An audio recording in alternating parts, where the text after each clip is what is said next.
Hello बच्चों, academic ज्ञान with Saurabh sir YouTube channel पर आपका फिर से हार्दिक स्वागत है। आज हम बात करने वाले हैं, लास्ट क्लास में हमने डीकम्पोजिशन रिएक्शन तक देखा, विभाजन अभिक्रिया पढ़ी। आज उससे आगे पढ़ेंगे, तो देखें स्टार्ट करते हैं।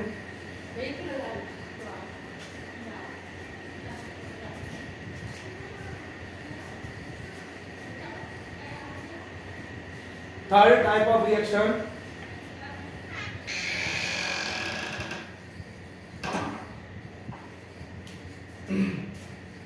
जिसको बोला जाता है displacement reaction. Displacement reaction Hindi में जिसका नाम होता है विस्थापन अभिक्रिया। विस्थापन अभिक्रिया, अब नाम में पता लगा देखो हिंदी वालों को। विस्थापन, बी मतलब हटाना, स्थापन मतलब स्थान से। तो ऐसी अभिक्रिया जिसमें एक तत्व दूसरे तत्व को उसके स्थान से हटा देता है, वो विस्थापन अभिक्रिया कहलाती है। ऐसी रासायनिक अभिक्रिया जिसमें अधिक क्रियाशील तत्व कम क्रियाशील तत्वों को उसके यौगिक से विस्थापित कर देता है, विस्थापन अभिक्रिया कहलाती है। The chemical reaction in which high reactive element displace low reactive element from its compound is called displacement reaction.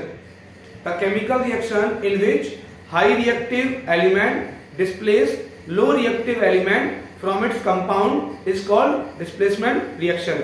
एक ऐसी रासायनिक अभिक्रिया जिसमें high reactive element low reactive element को उसके कंपाउंड से डिस्प्लेस कर देता है, डिस्प्लेसमेंट रिएक्शन होती है। अब देखना बेटा, आपको कैसे पता चलेगा कि कौन सा हाई रिएक्टिव है कौन सा लो रिएक्टिव है, उसके लिए मैं टेबल दिखा रहा हूं।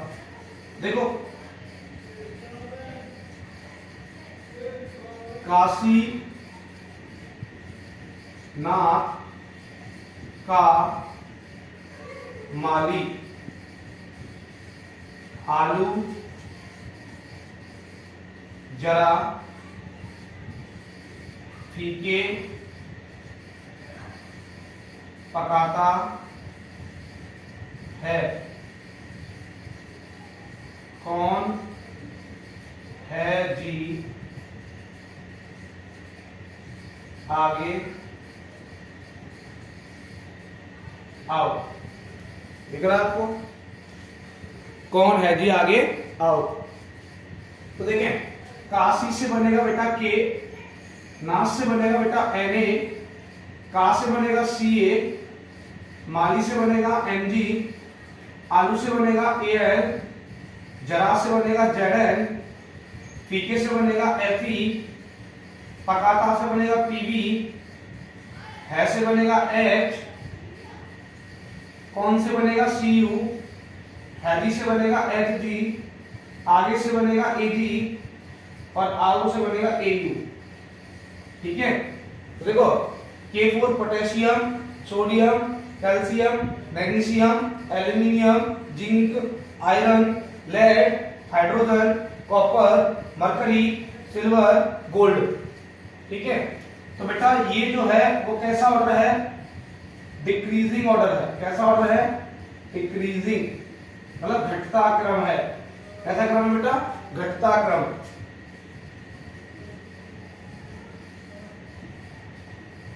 तो घटता क्रम का मतलब क्या होता है, बड़े से छोटे की तरफ। तो जैसे मैं ऊपर वालों की बात करूं तो ये हाई रिएक्टिव है, जैसे हाई रिएक्टिव, बीच वाले मिडिल रिएक्टिव हैं और नीचे वाले लो रिएक्टिव हैं।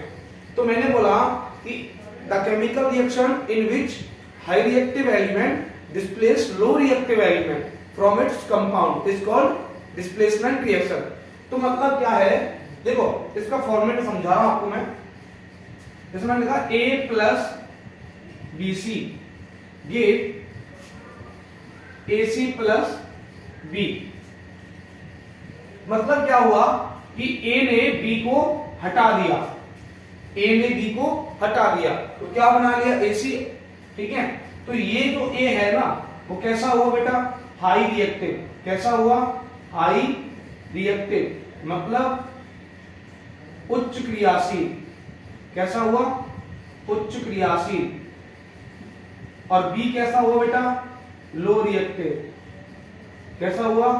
लो रिएक्टिव मतलब कम क्रियाशील। ठीक है, तो ऐसा रिएक्शन जिसमें high reactive element low reactive element को उसके कंपाउंड से डिस्प्लेस कर देगा, तो वो डिस्प्लेसमेंट रिएक्शन होगी।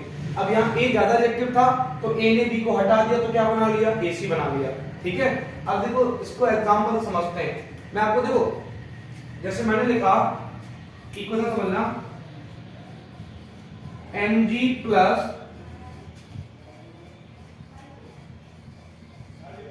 Fe2O3। अब ध्यान दें, देखो ये जो Mg है वो हाई रिएक्टिव होना चाहिए Fe से, तो रिएक्शन होगा। अब इस टेबल में देखें आप, Mg यहां आ रहा है और Fe कहां? यहां। तो मतलब जितना नीचे जाते जाओगे रिएक्टिविटी कम होती जाएगी। तो ये Mg तो ऊपर है ना, तो Mg हाई रिएक्टिव है। किसके कंपैरिजन में? Fe के कंपैरिजन में। तो Mg ने Fe को हटाया तो क्या बन जाएगा बेटा? MgO, और प्लस में क्या निकल जाएगा बेटा? Fe+3। Mg की वैलेंसी बेटा +2 होती है। देखो मैग्नीशियम हाई रिएक्टिव था तो मैग्नीशियम ने Fe को हटाया तो क्या बना? मैग्नीशियम ऑक्साइड MgO, और क्या निकल गया? Fe। ठीक है, तो ये हो गया डिस्प्लेसमेंट रिएक्शन का इक्वेशन। ठीक है, तो the chemical reaction in which high reactive element displace low reactive element from its compound is called displacement reaction। ऐसी रासायनिक अभिक्रिया जिसमें अधिक क्रियाशील तत्व कम क्रियाशील तत्व को उसकी यौगिक से हटा देता है, डिस्प्लेसमेंट रिएक्शन बोली जाती है। अब तो एक और एग्जांपल समझाऊं मैं। जैसे मान लो, इसको इरेज कर दूं मैं।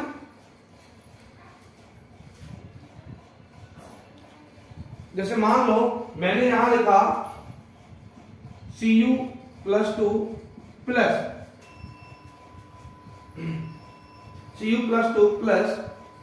PbNO3 का होल ट्वाइस, ये लिख दिया।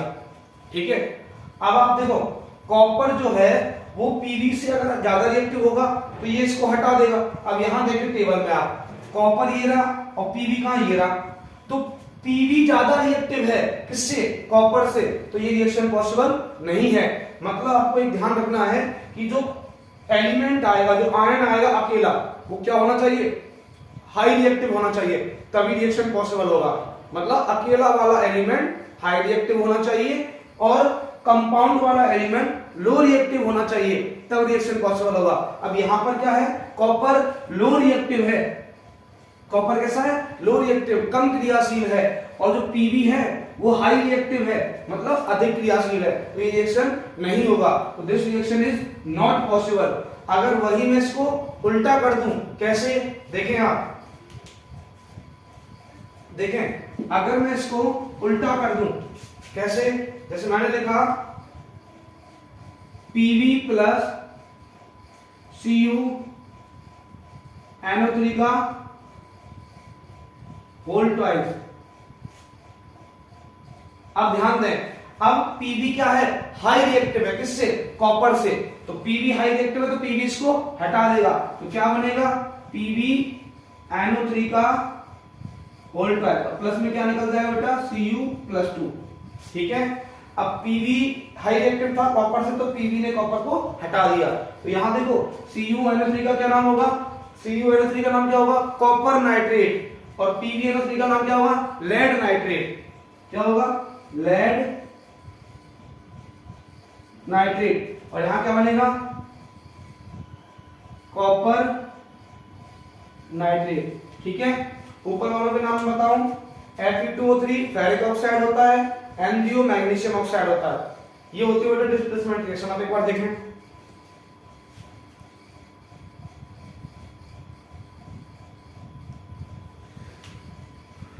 तो बेटा ये याद रखना, काशीनाथ का माली आलू जरा फीके पकाता है, कौन है जी आगे आओ।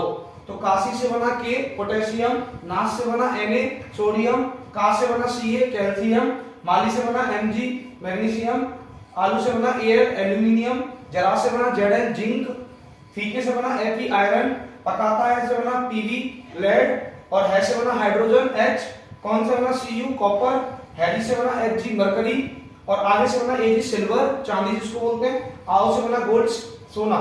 ठीक है, तो ये था रिएक्टिविटी सीरीज। ये क्या थी? रिएक्टिविटी सीरीज, मतलब ऐसी सीरीज जो एलिमेंट्स को उनके रिएक्टिविटी के ऑर्डर में अरेंज करने पर बनती है, तो उसको क्या बोलते हैं? Reactivity series. ऐसी श्रेणी जिसमें तत्वों को उनकी क्रियाशीलता के घटते या बढ़ते क्रम में रखा जाता है, सक्रियता श्रेणी कहलाती है। तो ये रिएक्टिविटी सीरीज है बेटा, इसको याद रखना, तभी डिस्प्लेसमेंट रिएक्शन आप कर पाओगे। ठीक है, उम्मीद करता हूं समझ में आया होगा। अब देखें इसका definition.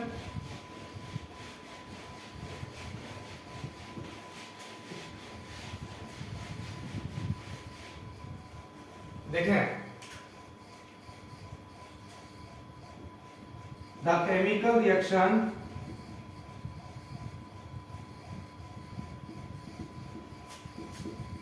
in which high reactive element or ion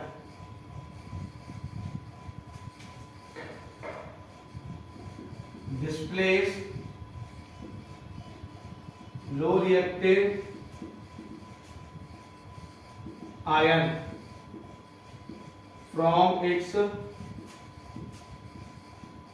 compound is called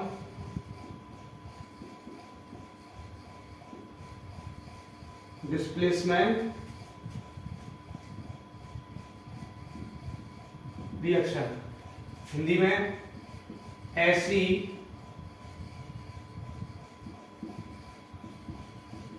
रासायनिक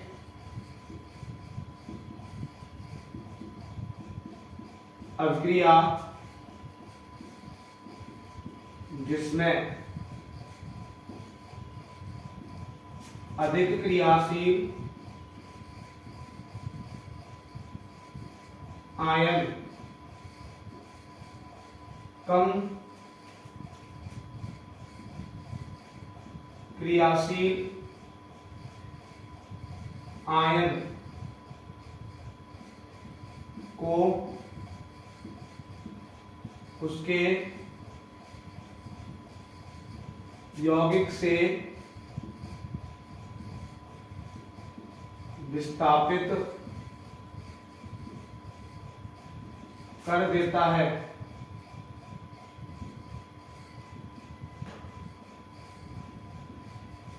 विस्थापन अभिक्रिया कहलाती है। तो देखिए बेटा, हिंदी वाले पहले देखें। ऐसी रासायनिक अभिक्रिया जिसमें अधिक क्रियाशील आयन कम क्रियाशील आयन को उसके यौगिक से विस्थापित कर देता है, विस्थापन अभिक्रिया कहलाती है। अब देखो इसका इक्वेशन एक और समझाऊं मैं आपको, समीकरण देखें। जैसे मैंने लिखा Zn प्लस FeSO4। देखिए Zn क्या होता है? Zn की वैलेंसी +2 होती है, जिसको अपन जिंक बोलते हैं। क्या बोलते हैं? जिंक। FeSO4 मतलब फेरस सल्फेट। Ferrous sulphate. तो जिंक हाई रिएक्टिव है Fe से, तो Zn Fe को हटाएगा, तो देखो क्या बनेगा?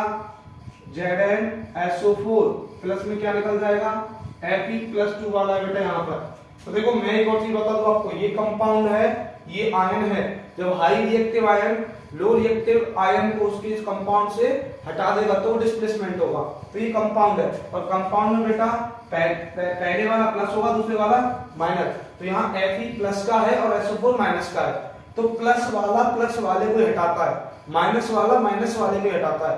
तो ये Zn प्लस वाला था, तो उसने Fe प्लस वाले को हटाया, तो Zn Fe को हटाया, तो देखो क्या बना? ZnSO4 और प्लस में क्या निकल गया? Fe। तो फेरस सल्फेट से क्या बन गया? जिंक सल्फेट बन गया। तो ये हो गया डिस्प्लेसमेंट रिएक्शन। ठीक है, अब देखें नेक्स्ट रिएक्शन।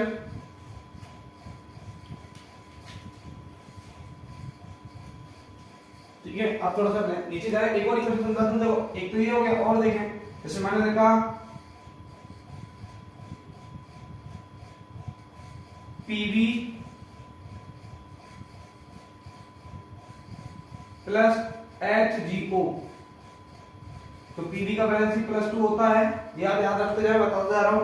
अब पीवी हाई रिएक्टर किससे, Hg से, ठीक है। तो पीवी Hg को हटाएगा, अब Hg प्लस का है, O माइनस का है, तो पीवी जब Hg को हटाए तो क्या बनेगा, PbO प्लस क्या निकल जाएगा, Hg +2 वाला, इसकी वैल्यू 2 होती है।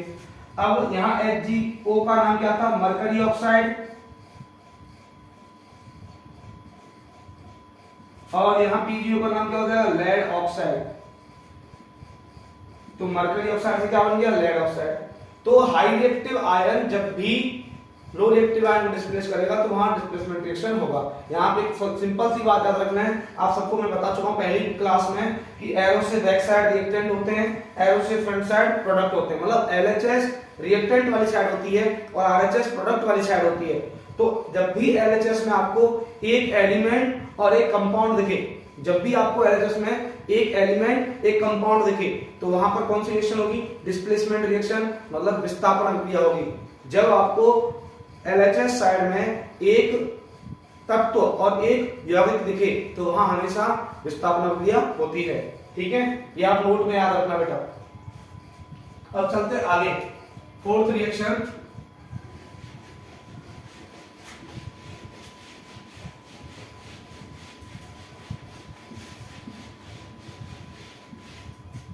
फोर्थ रिएक्शन है बेटा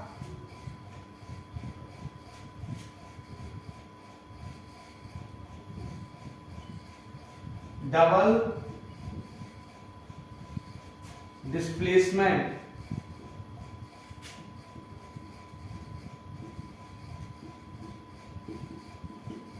द्विविस्थापन अभिक्रिया। तो बेटा उसी जैसा है, बस यहां दो आपस में स्थान बदलेंगे अपना ना, दो आयन आपस में स्थान बदलेंगे। देखो जैसे फॉर्मेट समझाऊं आपको मैंने लिखा AB plus CD,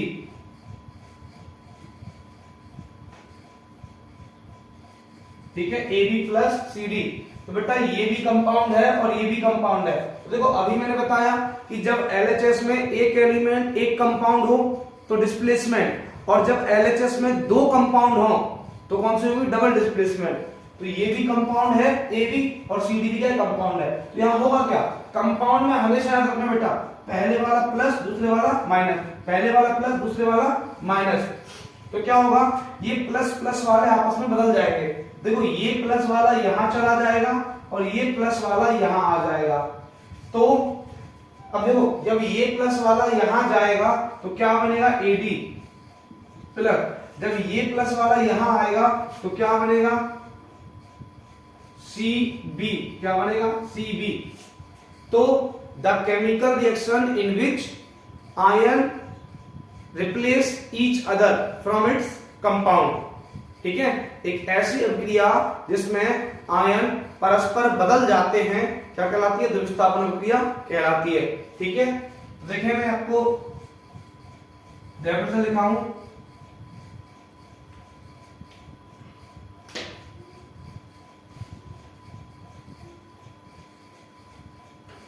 the reaction in which ions replace each other from their compounds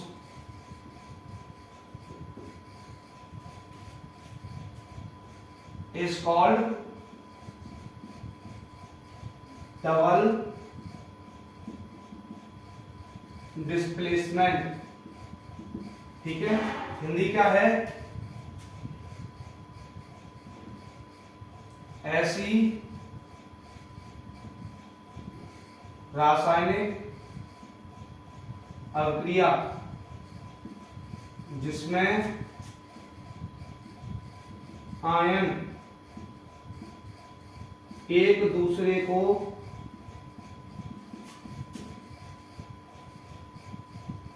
संबंधित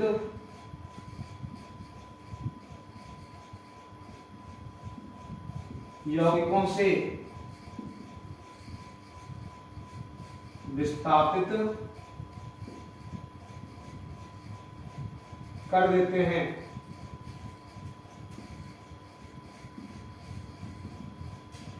जो विस्थापन अभिक्रिया कहलाती है। तो जहां पर बेटा एलएचएस साइड में दो कंपाउंड आए तो आप समझ जाना डबल डिस्प्लेसमेंट होगा। अब देखिए इक्वेशन से समझाऊंगा आपको। मैंने लिखा NaCl प्लस K2O। अब ध्यान दे बेटा, NaCl मतलब सोडियम क्लोराइड, तो ये भी कंपाउंड है, और K2 मतलब पोटेशियम ऑक्साइड। तो NaCl का मतलब क्या हुआ? Sodium chloride. यही हिंदी में नाम होता है, यही इंग्लिश में नाम होता है, सोडियम क्लोराइड। और इसका K2 का नाम क्या होगा? Potassium oxide. अब देखिए एरो से पीछे की साइड मतलब रिएक्टेंट वाली साइड दो कंपाउंड है, NaCl और K2, तो डबल डिस्प्लेसमेंट। तो Na इस K की जगह जाएगा और K इस Na की जगह आएगा। तो देखो क्या बनेगा? KCl plus Na2O। तो देखो आयन आपस में बदल गए, प्लस प्लस वाले बदले, K इधर आया Cl के पास और Na O के पास पहुंच गया, तो बन गया देखो KCl पोटेशियम क्लोराइड और Na2O मतलब सोडियम ऑक्साइड। KCl मतलब क्या हुआ? पोटेशियम क्लोराइड, और Na2O मतलब क्या हुआ? Sodium oxide. ठीक है, उम्मीद करता हूं कोई रिएक्शन समझ आई होगी। और दूसरा इक्वेशन देखें इसका। जैसे मैंने लिखा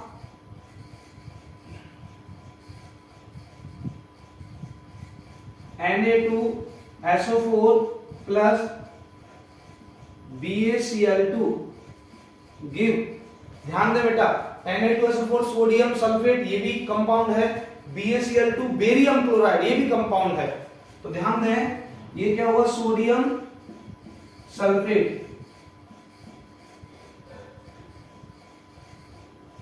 और ये क्या हुआ? बेरियम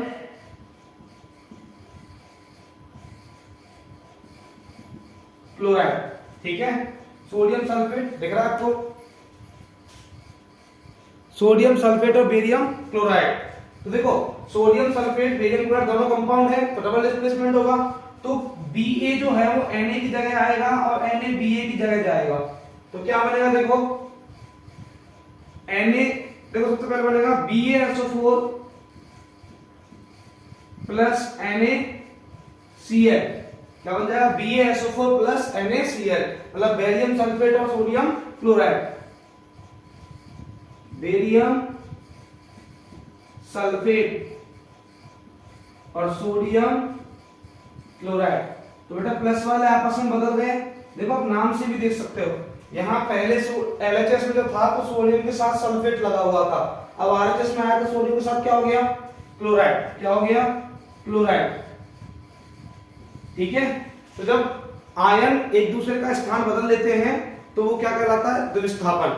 ठीक है, तो यहां पर एक और चीज मैं आपको समझा रहा हूं बेटा, वो इंपॉर्टेंट है इसमें, कि जब डबल डिस्प्लेसमेंट रिएक्शन में अगर एक भी प्रोडक्ट इनसॉल्युबल फॉर्म में आता है, मतलब अघुलनशील फॉर्म में आता है या फिर अवच्छेद के रूप में आता है, तो वो अभिक्रिया अवक्षेपण अभिक्रिया कहलाती है।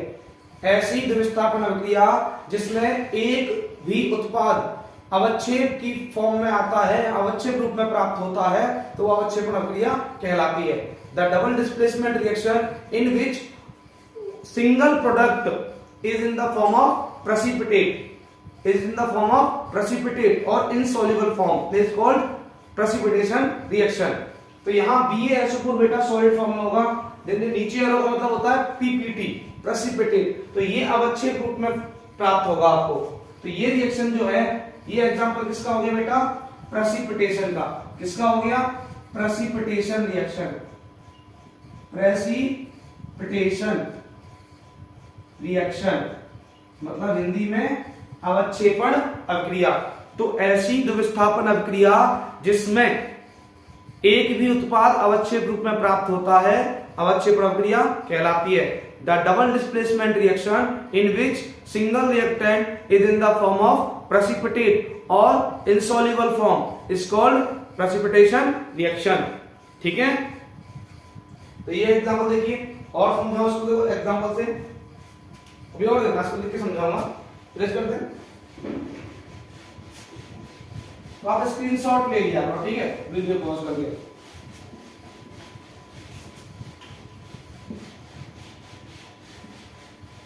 देखो मैं समझाऊं पीपीटी क्या है, प्रेसिपिटेशन क्या है। इसी का पार्ट है बेटा precipitation.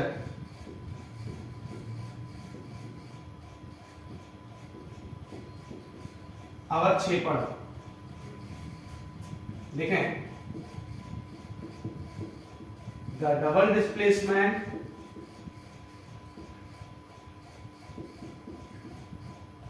in which a product is in form of precipitate, that means insoluble,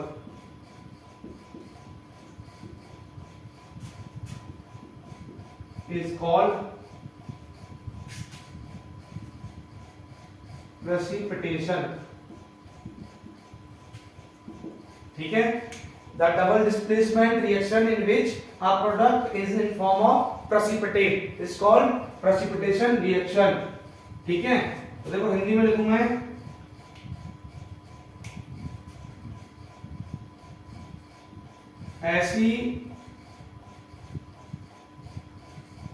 ऐसी द्विविस्थापन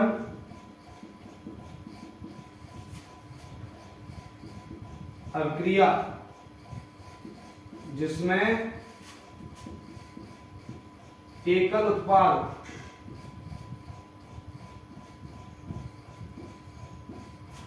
अवक्षेप बनाता है,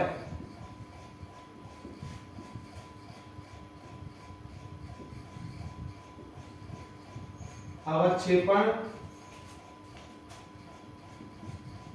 अभिक्रिया कहलाती है। तो ऐसी द्विविस्थापन अभिक्रिया जिसमें एकल उत्पाद अवक्षेप बनाता है, अवक्षेपण अभिक्रिया कहलाती है। और एक एग्जांपल समझाऊं, आप समझने की कोशिश करना, बहुत इजी रिएक्शन है। देखो जैसे मैंने देखा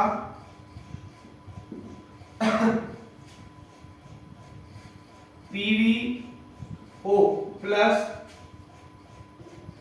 KNO3। अब ध्यान दे बेटा, PbO मतलब लेड ऑक्साइड होता है। PbO क्या होता है? Lead oxide. ठीक है, नाम आते तो लिखना। KNO3 मतलब पोटेशियम नाइट्रेट होता है, पोटेशियम नाइट्रेट। अब हुआ क्या, मैंने बताया जब भी LHS साइड में दो कंपाउंड हो तो डबल डिस्प्लेसमेंट होगा, द्विविस्थापन होगा, दो यौगिक है तो देखो Pb K की जगह पर जाएगा। ये ना बोर्ड एग्जाम में नहीं लगाना, मैं समझाने के लिए लगा रहा हूं। और K Pb की जगह आएगा। देखो क्या बनेगा, सबसे पहले मैं बताऊं आपको, PbNO3 का whole twice plus K2O, PbNO3 का होल ट्वाइस प्लस K2O। देखो यहां लेड ऑक्साइड था, यहां क्या बन गया, पोटेशियम ऑक्साइड। क्या बन गया, पोटेशियम ऑक्साइड। और लेड नाइट्रेट, क्या बन गया, लेड नाइट्रेट। अब देखो मेन समस्या बच्चों को आती है कि सर जी हम कैसे पहचाने पीपीटी कौन सा है। तो बेटा मैं आपको बताऊं, जिस कंपाउंड में प्रोडक्ट वाली साइड, जिस कंपाउंड में प्रोडक्ट वाली साइड ज्यादा नंबर ऑफ एटम होते हैं वो क्या होता है, पीपीटी होता है, प्रेसिपिटेट होता है, अवक्षेप होता है। मतलब किसी भी अभिक्रिया में, अगर किसी भी द्विविस्थापन अभिक्रिया में आपको अवक्षेप पहचानने में दिक्कत हो रही है तो करना क्या है, आपको देखना है कि उत्पाद वाली साइड में, RHS साइड में जिसमें भी नंबर ऑफ एटम ज्यादा हैं तो वो पीपीटी होगा।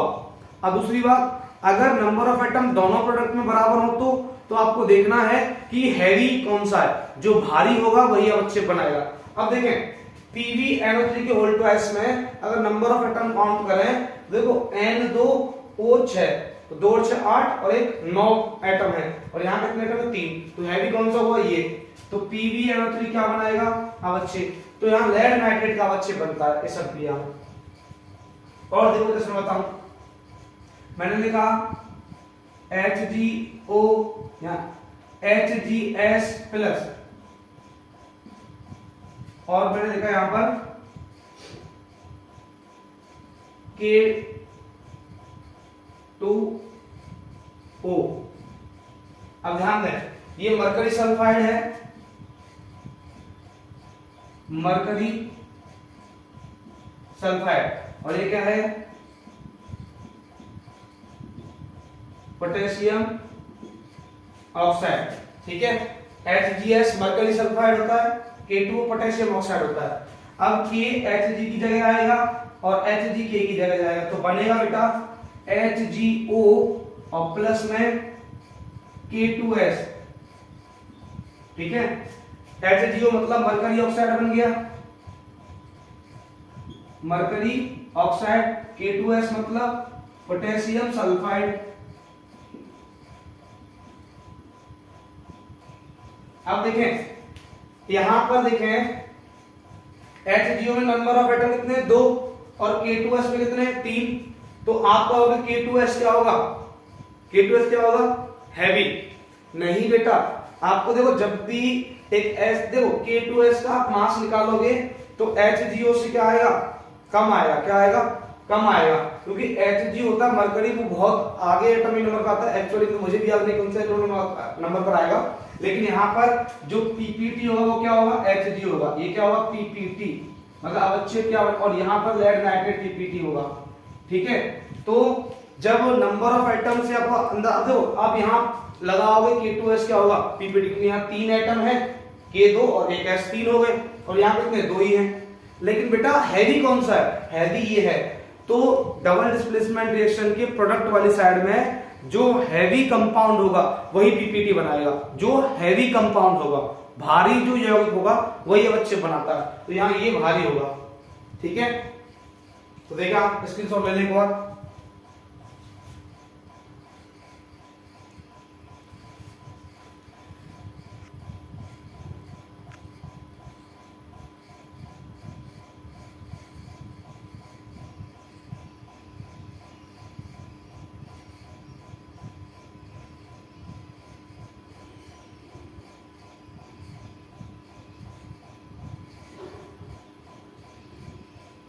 ठीक है। देखें आगे,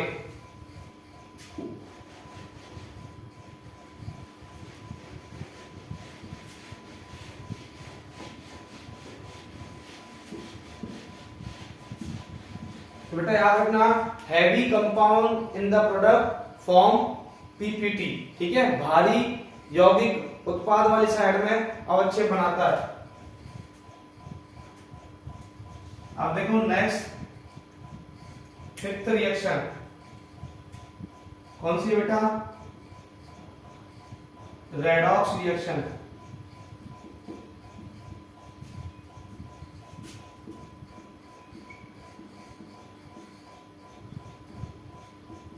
रेडॉक्स अभिक्रिया, ठीक है। तो देखो रेडॉक्स नाम से आ रहा है, देखो उसको पहले समझा दो आपको, उसके बाद दिखाएंगे। देखो यहां रेडॉक्स में 2 वर्ड निकल रहे हैं, तो रेड और दूसरा निकल रहा है बेटा ऑक्स, क्या निकल रहा है ox, redox, red plus ox. तो रेड से बनता है बेटा यहाँ रिडक्शन, क्या बनता है रिडक्शन, रिडक्शन का हिंदी मतलब होता है बेटा अपचयन, क्या मतलब होता है अपचयन, ठीक है। और ऑक्स से बनता है बेटा ऑक्सीडेशन, क्या बनता है ऑक्सीडेशन, और ऑक्सीडेशन का मतलब होता है बेटा उपचयन, ठीक है। हिंदी वाले हिंदी वर्ड पे ध्यान देंगे, इंग्लिश वाले इंग्लिश पे ध्यान देंगे। तो रेडॉक्स वर्ड को मैंने ब्रेक किया, रेड प्लस ऑक्स, तो रेड से बना रिडक्शन जिसको अपचयन बोलते हैं, और ऑक्स से बना ऑक्सीडेशन जिसको उपचयन बोलते हैं। तो अब नाम से पता चल गया कि ऐसा रिएक्शन जिसमें रिडक्शन और ऑक्सीडेशन दोनों सेम टाइम पर होते हैं उसको क्या बोलते हैं redox reaction. The chemical reaction in which reduction and oxidation occurs at same time is called redox reaction। ऐसी रासायनिक अभिक्रिया जिसमें अपचयन और उपचयन दोनों एक ही समय पर होते हैं क्या कहलाती है अपचयन उपचयन अभिक्रिया या रेडॉक्स अभिक्रिया कहलाती है। दोबारा सुने, ऐसी रासायनिक अभिक्रिया जिसमें अपचयन और उपचयन एक ही समय पर होते हैं क्या कहलाती है? रेडॉक्स अभिक्रिया कहलाती है। ठीक है, अब देखें रिडक्शन का मतलब क्या होता है वो समझा दो बेटा। रिडक्शन का मतलब होता है रिमूव ऑफ ऑक्सीजन या ऐड ऑफ हाइड्रोजन। ठीक है, रिडक्शन का मतलब क्या है? अपचयन का मतलब होता है या तो हाइड्रोजन जुड़े या ऑक्सीजन निकले। अपचयन का मतलब क्या है? या तो हाइड्रोजन जुड़े या ऑक्सीजन निकले। दूसरा इसका उल्टा है, ऐड ऑफ ऑक्सीजन या फिर रिमूव ऑफ हाइड्रोजन। ठीक है, मतलब ऑक्सीडेशन में क्या होता है? या तो ऑक्सीजन जुड़े या हाइड्रोजन निकले। ठीक है, ऑक्सीजन जुड़ना ऑक्सीडेशन होता है और हाइड्रोजन निकलना भी ऑक्सीडेशन होता है। और हाइड्रोजन का जुड़ना और ऑक्सीजन का निकलना रिडक्शन होता है। हाइड्रोजन का जुड़ना और ऑक्सीजन का निकलना रिडक्शन होता है। और ऑक्सीजन का जुड़ना या हाइड्रोजन का निकलना क्या होता है? ऑक्सीडेशन। लिखा हुआ समझना है। रिमूव माने होता है हटना, तो रिमूव ऑफ ऑक्सीजन होगा तो उसका नाम क्या होगा? रिडक्शन। या फिर ऐड ऑफ हाइड्रोजन होगा तो उसका नाम क्या होगा? रिडक्शन। और ऐड ऑफ ऑक्सीजन होगा तो ऑक्सीडेशन, या रिमूव ऑफ हाइड्रोजन होगा तो ऑक्सीडेशन। अब समझे एग्जांपल से, देखो समझाऊं। मैंने लिखा इक्वेशन समझना इसका, मैंने लिखा Zn प्लस CuO। ठीक है, Zn का वैलेंसी +2 होता है, जिंक मतलब Zn होता है, और ये हो गया कॉपर ऑक्साइड। ठीक है, अब देखो बेटा, जिंक हाई रिएक्टिव है कॉपर से, तो जिंक कॉपर को हटाएगा तो यहां बन जाएगा ZnO zinc oxide plus copper बाहर निकल जाएगा Cu+2। ठीक है, अब देखो आपको यहां क्या ध्यान रखना है, मैं समझाऊं आपको। Zn यहां लिखा हुआ है ना, तो प्रोडक्ट वाली साइड में मतलब RHS में Zn कहां है? तो RHS में आप बोलोगे Zn ये रहा, तो देखो इसको इससे मिला, Zn को ZnO से मिला दिया, Zn को ZnO से। सेम देखना, CuO को Cu से मिलाओ, CuO से क्या बना? Cu, और Zn से क्या बना? ZnO। अब आपको देखना क्या है, देखो Zn के पास इधर ऑक्सीजन नहीं था, यहाँ Zn के पास ऑक्सीजन आ गया, तो ऑक्सीजन क्या हुआ? ऐड हुआ। और ऐड ऑफ ऑक्सीजन का नाम क्या होता है? देखो आप, ऐड ऑफ ऑक्सीजन क्या होता है? ऑक्सीडेशन। तो ये जो स्टेप है जिंक से जिंक ऑक्साइड बनने का, ये क्या होगा? ऑक्सीडेशन। क्या होगा? ऑक्सीडेशन मतलब उपचयन। ठीक है, अब यहां Cu के पास ऑक्सीजन था, इधर Cu के पास ऑक्सीजन नहीं है, तो CuO से जो Cu बना इसका नाम क्या होगा बेटा? रिडक्शन। क्या नाम होगा? रिडक्शन मतलब अपचयन। ठीक है, तो ऐसी अभिक्रिया जिसमें अपचयन उपचयन एक ही समय पर होते हैं रेडॉक्स अभिक्रिया कहलाती है। ऑक्सीजन का जुड़ना उपचयन मतलब ऑक्सीडेशन, और ऑक्सीजन का निकलना अपचयन मतलब रिडक्शन। तो देखो यहाँ Zn के पास ऑक्सीजन नहीं था, यहाँ ऐड हो गया तो ऑक्सीडेशन। यहाँ Cu के पास O था, यहाँ निकल गया मतलब रिमूव हो गया तो रिडक्शन। ठीक है, अब यहाँ मेन बात आती है बेटा, एक और चीज समझना। देखो रिड्यूसिंग एजेंट और ऑक्सीडाइजिंग एजेंट दोनों पूछे जाते हैं। रिड्यूसिंग एजेंट का मतलब होता है अपचायक। क्या होता है? अपचायक। और ऑक्सीडाइजिंग एजेंट का मतलब होता है ऑक्सीकारक या उपचायक। तो अपचायक और उपचायक, देखो रिड्यूसिंग एजेंट का मतलब होता है जिसका ऑक्सीडेशन होगा वो रिड्यूसिंग एजेंट होगा, जिसका ऑक्सीडेशन होगा।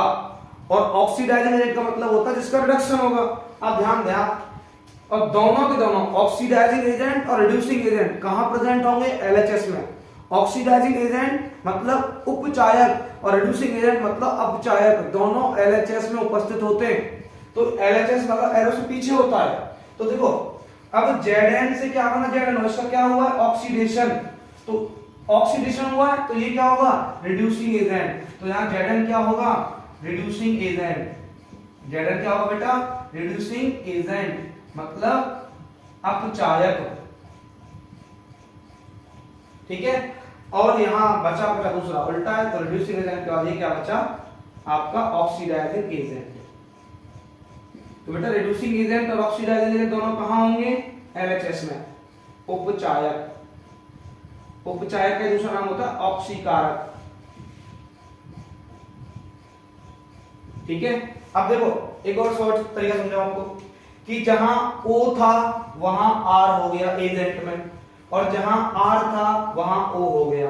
इंग्लिश मीडियम वाले ऐसे समझ रहे हैं कि जिसका रिडक्शन होता है वो ऑक्सीडाइजिंग एजेंट होता है, और जिसका ऑक्सीडेशन होता है वो रिड्यूसिंग एजेंट होता है। हिंदी वाला समझा? जिसका अपचयन होगा वो उपचायक होगा, और जिसका उपचयन होगा वो अपचायक होगा। मतलब आ का ऊ करना है, ऊ का आ करना है। हिंदी वाले समझे, आ का ऊ और ऊ का आ। अगर उपचयन होगा तो वो अपचायक होगा, अगर अपचयन होगा तो वो उपचायक होगा, और उपचयन होगा तो अपचायक। कंफ्यूज मत हो ना, अपचयन होगा तो उपचायक और उपचयन होगा तो अपचायक, ये फर्क है हिंदी वाला। और इंग्लिश वालों के लिए जिसका रिडक्शन होगा वो ऑक्सीडाइजिंग एजेंट होगा, और जिसका ऑक्सीडेशन होगा वो रिड्यूसिंग एजेंट होगा। बट दोनों होंगे कहां? एलएचएस पे ध्यान देना है आपको। ठीक है, एक और रीजन समझना आप। देखिए एक और एग्जांपल समझाऊं, और देखिए इक्वेशन, इक्वेशन तो भटेरे हैं, देखो और समझना है आपको। दूसरा इक्वेशन मैंने लिखा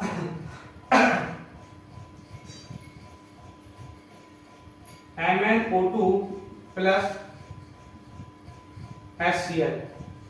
अब ध्यान दें, यहां बन जाएगा MnCl2 प्लस H2O। ठीक है, MnCl2 प्लस H2O। ठीक, अब सुनो बेटा, यहां MnO2 से क्या बना? MnCl2। ठीक, और HCl, HCl से बेटा क्या बना? H2O। अब आप समझें कि यहां Mn के पास O था, यहां नहीं है, नहीं है ना, तो O निकल गया। Mn के पास अगर O था, इधर नहीं है, तो Mn के पास से O निकल गया, तो रिमूव ऑफ ऑक्सीजन क्या होता है? रिडक्शन। तो ये प्रोसेस का नाम क्या होगा बेटा? रिडक्शन। क्या होगा? रिडक्शन, मतलब अपचयन। अब एक अपचयन और दूसरा उल्टा, तो ये क्या होगा? उपचयन, मतलब ऑक्सीडेशन। ठीक है, तो जहां से ऑक्सीजन निकले वो रिडक्शन, जहां जुड़े वो ऑक्सीडेशन। एक पहचाना दूसरा उल्टा, मिलाना जरूर है बेटा। जैसे यहां Mn दिख रहा है, LHS में तो Mn किधर दिख रहा है? इधर, ये इधर। ठीक है, तो ऐसे मिलाना है। तो उम्मीद करता हूं आपको समझ में आया होगा। अब देखें, रिड्यूसिंग एजेंट और ऑक्सीडाइजिंग एजेंट दोनों कहां होते हैं? एलएचएस में। तो MnO2 क्या होगा? MnO2 क्या होगा? ऐसा क्या हुआ? रिडक्शन, तो ये क्या होगा? Oxidising agent. क्या होगा? ऑक्सीडाइजिंग एजेंट, मतलब उपचायक। अब देखें, ये जो HCl है, अब ये तो क्या होगा? ऑक्सीडाइजिंग, तो बचा बचा क्या होगा? अपचायक, मतलब रिड्यूसिंग एजेंट होगा।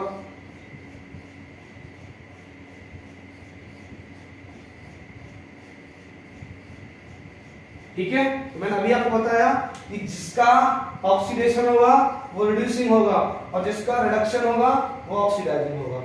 ठीक है, उम्मीद करता हूं समझ आया होगा।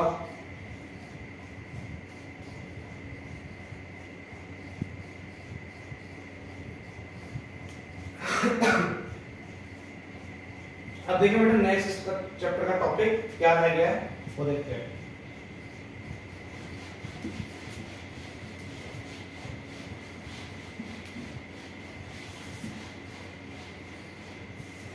अब देखिए बेटा, मैंने पांचों टाइप की रिएक्शन आपको बता दी। ठीक है, अब इस चैप्टर का जो लास्ट पोर्शन है वो है corrosion and rancidity. Corrosion and rancidity मतलब खाद्य विषाक्तता और संक्षारण। ठीक है, लास्ट टॉपिक इस चैप्टर के।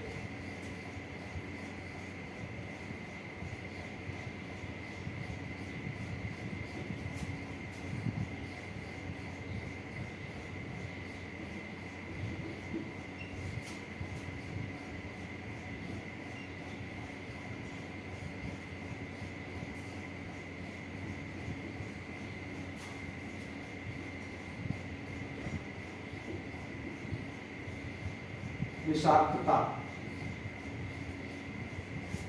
ठीक है, आप देखेंगे तब मैं इंक डालता हूं।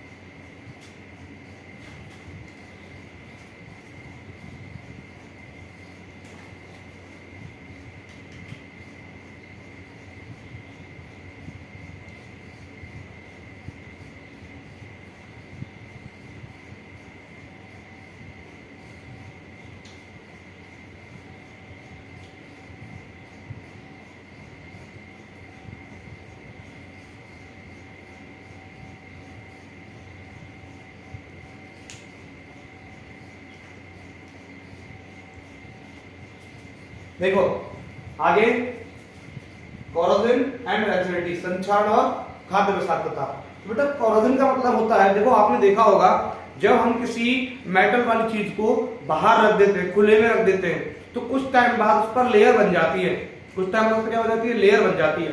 ठीक है, और उसकी क्वालिटी डिक्रीज हो जाती है, क्वालिटी क्या होती है, डिक्रीज हो जाती है।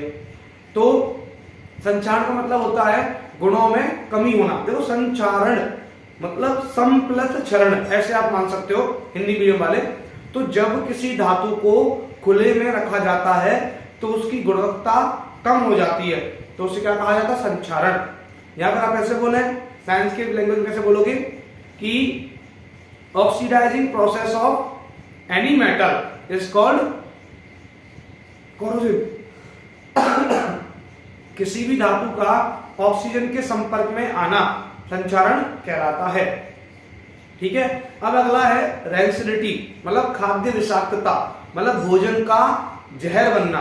तो इसका मतलब क्या है, वही oxidisation of food is called food poisoning या रैंसिडिटी।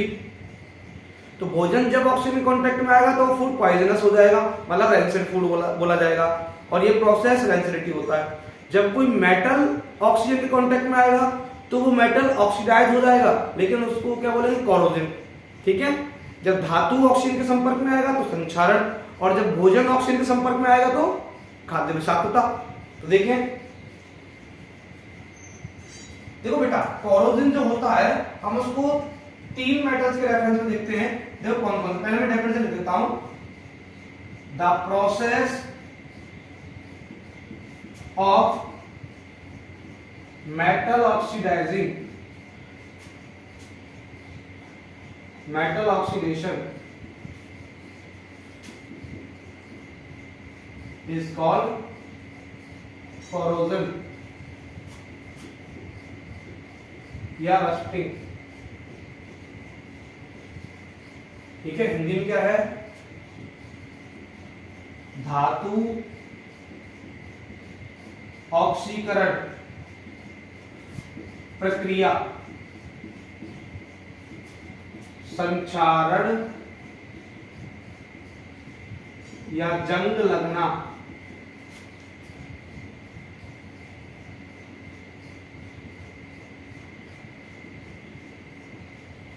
कहलाती है। ठीक है, मेटल ऑक्सीडेशन का प्रोसेस कोरोजन कहलाता है ना। अब इसको 3 मेटल के रेफरेंस देते हैं, देखो, और इसका एक और इंपैक्ट क्या पड़ता है, प्रभाव क्या होता है। why this process metals qualities is decreased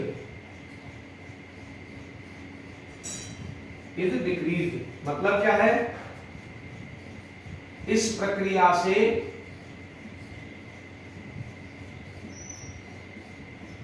धातु की गुणवत्ता में कमी आती है, कमी आ जाती है। ठीक है, तो कोरोजन से मेटल की क्वालिटीज कम हो जाती है। अब देखो कौन कौन से मेटल में बात करते हैं हम, समझना बेटा। सबसे पहला आता है Fe। ठीक है, आयरन जिसको बोलते हैं। तो Fe का बेंजीन प्लस 3 ले रहा हूं यहां पर, तो Fe मतलब आयरन। तो बेटा आयरन जब ऑक्सीजन के कांटेक्ट में आता है, तो देखो ध्यान दें, ऑक्सीजन के कांटेक्ट में जब आता है, सुनना, तो आयरन जब ऑक्सीजन कांटेक्ट में आएगा तो बनेगा आयरन ऑक्साइड, लेकिन ये साथ में यहां पर क्या रखता है H2O, क्या रखता है H2O मतलब मॉइस्चर, नमी। तो जब ऑक्सीजन साथ में मॉइस्चर होगा तो वहां पर Fe जो रिएक्शन करता है तो बेटा बनता है Fe2O3.H2O, ठीक है। अब देखो अगर यहाँ H2O एक होगा तो यहाँ भी H2O एक आएगा, अगर H2O दो होगा तो यहाँ भी दो आएगा। तो मतलब यहाँ अगर मैं N लगा दूं, N मतलब कोई भी नंबर 1 2 3 4 5 6 ऐसे कोई हो सकता है, तो यहाँ भी क्या आएगा N। तो Fe2O3.NH2O बेटा इसी का नाम होता है रस्ट। क्या नाम होता है? रस्ट मतलब जंग, ठीक है। Fe2O3.NH2O रस्ट होता है, जंग। अभी कैसे बना देखो, Fe ने O से रिएक्शन किया, Fe ने O2 से रिएक्शन किया तो Fe2O3 बना और ये H2 इस पर चिपक गया ऊपर। ऑक्सीजन ने तो Fe से रिएक्शन किया तो बना Fe2O3, ठीक है। आप जानते हो कैसे बना कि Fe का बैलेंस मैंने लिख दिया है +3 होता है और ऑक्सीजन का पता है -2 होता है। जब भी कंपाउंड बनाते हैं तो क्रॉस करते हैं, तो इसका इधर और इसका इधर, तो ये 2 Fe के नीचे जाएगा तो क्या बनेगा Fe2 और O3 के नीचे जाएगा तो क्या, सॉरी O के नीचे 3 जाएगा तो क्या बनेगा O3, तो Fe2O3 ऐसे बनता है, ठीक है। तो इसका नाम क्या होगा? इसका नाम होगा फेरिक ऑक्साइड हाइड्रेट। बेटा आपसे पूछा जाए right the chemical name of rust, तो आप लिखोगे ferric oxide hydrate, ferric oxide hydrate, ठीक है। क्या होता है? रस्ट जंग होता है। अब देखें दूसरा इक्वेशन क्या होगा, दूसरा धातु किसके बारे में बात करते हैं अपन। सेकंड मेटल आता है बेटा, इसका नाम क्या है? आयरन। दूसरा आता है आपका बेटा सिल्वर, Ag, बैलेंस +1 होती है। सिल्वर मतलब चांदी, ठीक है, सिल्वर मतलब चांदी होता है। तो Ag क्या करता है बेटा, Ag जब एयर के कांटेक्ट में आता है, एयर मतलब जरूरी नहीं है ऑक्सीजन, एयर मतलब मिक्सचर ऑफ गैसेस होता है। एयर जो होता है बेटा वो मिक्सचर ऑफ गैसेस होता है, ना केवल ऑक्सीजन, ठीक है। तो एयर Ag के कांटेक्ट में जब आता है तो देखो यहाँ H2S hydrogen sulphide gas air से आती है तो क्या बनता है बेटा Ag2S। क्या बनता है? Ag2S silver sulphide. क्या बनता है? Silver sulphide. तो ये जो है बेटा ये भी क्या है? एयर है। नाम लिख देता हूं मैं, हाइड्रोजन सल्फाइड। किसका फॉर्म बेटा? ये भी एयर है, ठीक है, ये भी एयर है पूरी की पूरी और ये भी एयर है, दोनों ही एयर है बेटा। तो जब सिल्वर एयर के कांटेक्ट में आता है, लेकिन कौन सी एयर? हाइड्रोजन सल्फाइड वाली एयर, तो बनता है सिल्वर सल्फाइड। क्या बनता है? सिल्वर सल्फाइड, ठीक है। तो ये सिल्वर सल्फाइड बेटा ब्लैक कोटिंग होता है, ब्लैक कोटिंग, ठीक है। तो आपसे पूछा है सिल्वर पर जब एयर के कांटेक्ट में आता है तो कौन सी लेयर चढ़ती है बेटा? Black coating. और आयरन की मैंने बताई नहीं, आयरन पर कौन सी कोटिंग होती है बेटा? Red brown coating. कौन सी कोटिंग होती है? रेड ब्राउन मतलब लाल भूरी, ठीक है। तो आयरन पर रेड ब्राउन कोटिंग होती है एयर के कांटेक्ट में आने पर, और सिल्वर पर ब्लैक कोटिंग होती है। यहां इस क्वेश्चन को बेटा आप दूसरे तरीके से लिख सकते हो, कैसे? या फिर और लाके, दिख रहा है आपको नीचे? नहीं दिखेगा, अभी ऊपर दिखाता हूं, देखें। आगे देखते हैं,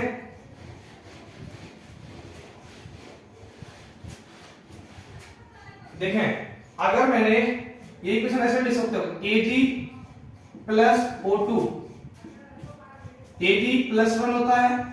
अभी ऑक्सीजन कांटेक्ट में है तो क्या बनेगा? Ag2O। तो ये भी बेटा क्या हो गया? Silver oxide. क्या हो गया? Silver oxide. तो ये भी ब्लैक कोटिंग होता है, ठीक है। तो कोरोजन के बाद सिल्वर में कैसा कोटिंग आता है? ब्लैक कोटिंग आता है, ठीक है। कैसा कोटिंग आता है? ब्लैक। तो ये भी एयर का ही फॉर्म है, ऑक्सीजन भी एयर का फॉर्म है, हाइड्रोजन सल्फाइड भी एयर का फॉर्म है, और ये O2H2 भी क्या? एयर का फॉर्म है, ठीक है। तो आयरन पर रेड ब्राउन लेयर आता है कोरोजन के बाद, सिल्वर पर ब्लैक कोटिंग आता है। अब बात करते हैं एक और मेटल बचा जिसका नाम है बेटा कॉपर। देखो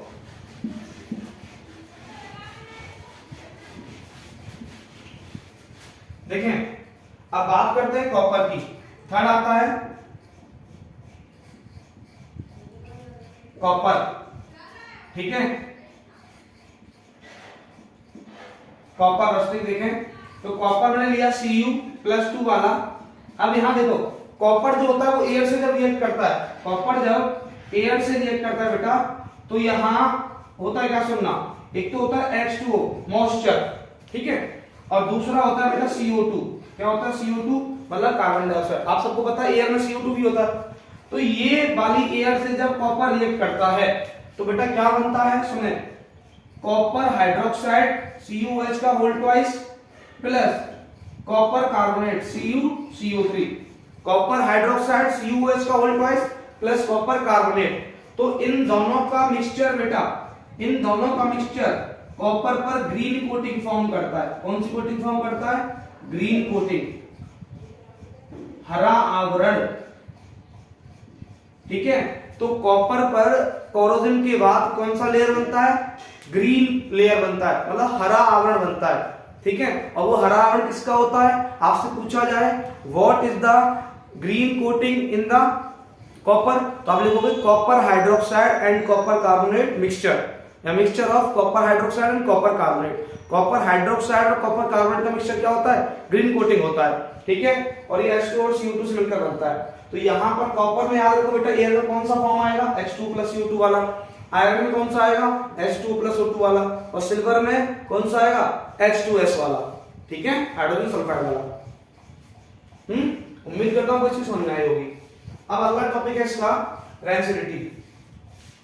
ये बताते हैं, देखो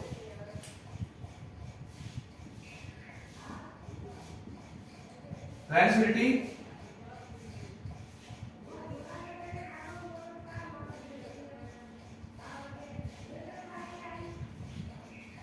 खाद्य विषाक्तता। तो देखिए बेटा मैंने भी बताया कि अगर फूड ऑक्सीडाइज होगा तो उसका नाम क्या होगा, रेंसिडिटी। तो oxidising process of food is called rancidity. तो oxidising of food is called rancidity. तो भोजन का ऑक्सीकृत होना, भोजन सामग्री का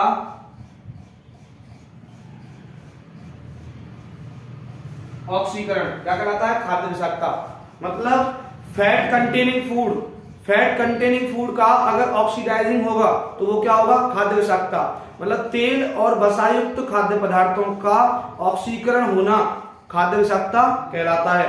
the process of oxidising of fat containing foods is called rancidity, ठीक है।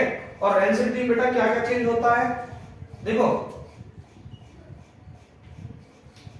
इन दिस प्रोसेस, इस प्रक्रिया में, इन दिस प्रोसेस, इस प्रक्रिया में टेस्ट, स्वाद, कलर, रंग और स्मेल, गंध, चेंजेस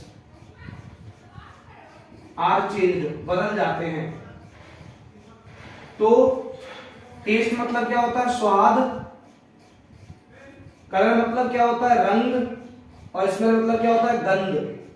तो रेंसिडिटी में, खाद्य विषाक्तता में स्वाद, रंग और गंध बदल जाते हैं, ठीक है, ये बात याद रखना। अब इसके प्रिजर्वेशन क्या है वो आपको मैं इरेज करके बताऊंगा। देखें देखें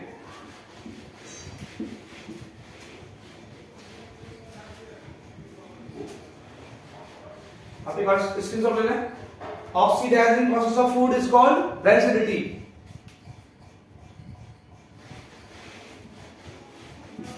देखें बेटा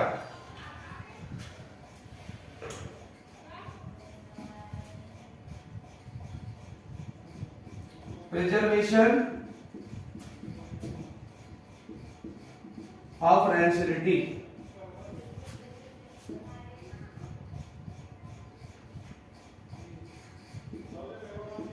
खाद्य विषाक्तता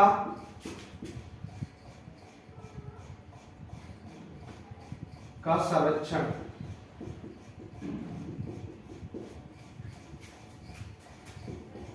देखिए बेटा, इसका कंजर्वेशन कैसे करना है आपको, देखो सुनो। सबसे पहला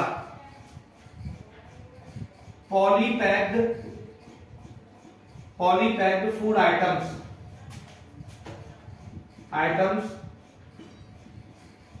फिल्ड विद नाइट्रोजन, एंटीऑक्सीडेंट होता है बेटा ये भी। देखो सिंपल सी बात समझ लो, हमें ऑक्सीडाइजिंग ऑफ फूड रोकना है तो मतलब एंटीऑक्सीडेंट लेके आएंगे। तो यहां पर पॉलीपैक्ड जो फूड आइटम होते हैं चिल्ली बंद है ना, उनमें कौन सा एंटीऑक्सीडेंट होगा, नाइट्रोजन, याद रखना। ठीक है, मतलब पॉलीपैक्ड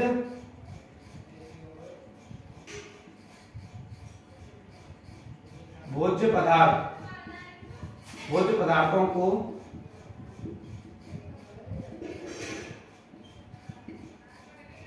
नाइट्रोजन से प्रभावित किया जाता है।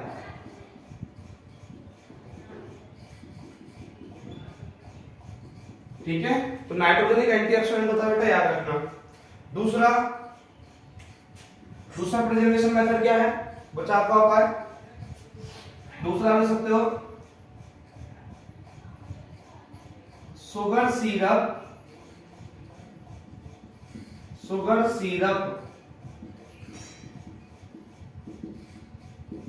containing foods are packed in tin, bracket में सिंबल होता है SN कंटेनर्स। ठीक है, मतलब क्या है, चाशनी वाले खाद्य को टिन के डिब्बों में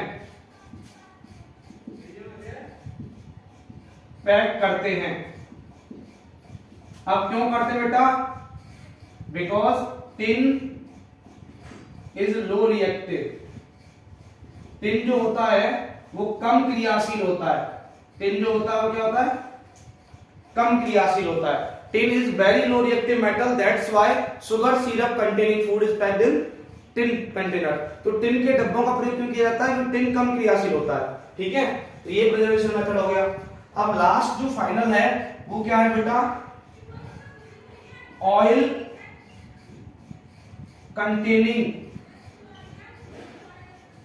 कंटेनिंग फूड्स, तेल युक्त भोजन पदार्थ आर इफेक्टेड विद विनेगर, मतलब